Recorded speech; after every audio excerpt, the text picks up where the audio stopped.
Are you feeling like you're a grateful person yet? Remember, at any given moment, there's always something to be grateful for. Now, if it wasn't before, gratitude is hopefully now a core part of your identity. What are some other unbending aspects of your identity? Rule number one in identity is you are not who others say you are. I learned this on a long road trip through the desert, 700 miles to be exact. My husband Kelly was driving, we had 4 kids in the back, and on this particularly remote part of the drive, nothing but sand and rocks as far as you could see, we noticed something off to the side of the road and decided to pull over and check it out, take a breather. When I opened my door, I saw the tiniest baby puppy. It had this tan fur and a smoky black muzzle, and it was matted with dirt, clearly traumatized, but it was alive. I immediately went into rescue mode. I was going to save this poor puppy and nurse it back to health, but I needed to convince it I was friendly because it was not letting me anywhere near it. I went back to the car to get a Slim Jim because what creature lost in the desert can resist a Slim Jim? I opened it up to get some of those beefy smells in the air, and I very gently, very carefully approached this puppy with the Slim Jim. No luck. It stayed crouched down, backing away, teeth bared. It had no interest in being rescued. I was starting to lose hope when I noticed, off to the side, some more movement, and I saw, I kid you not, another puppy, clearly from the same litter. We thought maybe we'd have better luck with that one, but we didn't. In fact, they teamed up and scurried under a sagebrush and crouched down and waited for us to leave them alone. We had a decision to make. There was no civilization for 100 miles. These puppies weren't going to make it on their own, but I had 4 kids in the back of my car that really wanted to get home, and safely. So we left. We were pretty discouraged for a while until many miles later and several hours later, the light bulb came on. I turned to Kelly. Those weren't puppies. The light bulb went on for him and he turned back to me, and together we said, those were coyotes. They weren't lost in the desert. They owned the desert. They were going to be just fine, and thankfully, so were we. That simple understanding of identity changed the whole situation. So what are we going to eliminate? To solidify your current identity, here's an idea of what you can eliminate this week. Notice I said current identity. We're not meant to stay the same forever. When we make personal changes or adjustments, one of 2 things happens. We either strengthen or weaken who we really are. When we make changes that derail us from our core identity, it's usually because of comparison.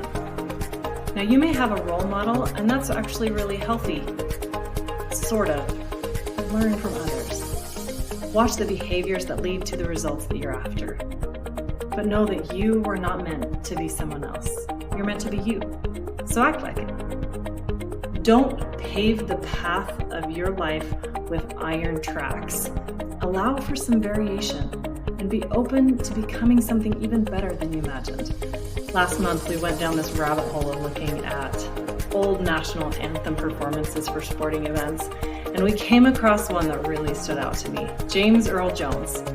He was a great voice actor that passed away last year. The original voice of Darth Vader in Star Wars and the original Lion King's Mufasa's voice. Just a prolific voice actor. And when he performed the national anthem, he didn't sing it. He probably could have, but he spoke it because he knew who he was. One of the most iconic voice actors of all time spoke the Star-Spangled Banner. Now, to embrace. What are you going to embrace that really strengthens your identity? What makes you unique? What makes us unique as a species is that we have the ability to create. So this week, I want you to spend time in a creative hobby. Now don't worry, you don't have to be an artist or play an instrument. There are countless ways to be creative. The point is not perfection either. Don't worry about it being pretty. Just create something.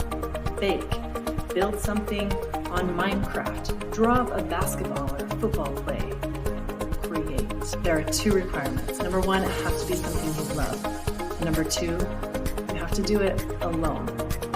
Starters are creators. Get to it. And finally, consider. It stands to reason that someone who is sure of their identity and who they are is going to be brimming with confidence. So let me give you my thoughts on confidence. It's overrated. Confidence has the tendency to wax and wane depending on your emotions and your performance. It's unreliable. So here are a couple things I think are more valuable than confidence. Aptitude, passion, grit, and my personal favorite, balance. Consider this week balance. It will create for you a more sustainable confidence and feeling of self-worth. Think of all the aspects of your life: mental, social, physical, spiritual. I want you to analyze how well-rounded your life is and consider how you can better balance those 4 pillars and create for yourself a more stable sense of self-worth. Simon Sinek says, start with why, because why is your identity. If you've been keeping your gratitude journal, go back and read some of the things you've been grateful for. You'll start to see where your values actually lie. You'll start to see who you are deep down. Now remember those coyotes who at such a young age knew exactly who and what they were, and no strange lady with a Slim Jim was going to convince them otherwise. Be so sure of who you are that no stranger can convince you otherwise. In fact, be so sure of who you are that no friend or acquaintance can convince you otherwise. And be so sure of your team that you're never lost. We'll get to that next week.